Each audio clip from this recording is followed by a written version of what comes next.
जेहलम में 20 साला नौजवान को नामालूम अफराद ने फायरिंग करके कत्ल कर दिया।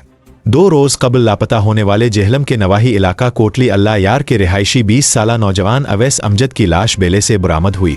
पुलिस के मुताबिक मकतूल अवैस अमजद को गोलियां मारकर कत्ल किया गया है। मकतूल की लाश के करीब से इसकी मोटरसाइकिल भी मिली है, ताहम इसका मोबाइल गायब है। पुलिस जराये के मुताबिक मकतूल खराला में अपनी मोबाइल शॉप से फ़ोन सुनते सुनते बाहर निकला, जिसके बाद वो लापता हो गया था। थाना सदर पुलिस ने मकतूल की लाश को तहवील में लेकर पोस्टमार्टम के लिए डिस्ट्रिक्ट हेड क्वार्टर अस्पताल जेहलम मुंतकिल कर दिया है। 20 साला अवैस अमजद की दुकान से बाहर निकलने की सीसीटीवी वीडियो भी सामने आ गई है, जिसमें इसे फ़ोन पर बात करते हुए मोबाइल शॉप से बाहर निकलते देखा जा सकता है। थाना सदर पुलिस ने तहकीकात का आगाज़ कर दिया है।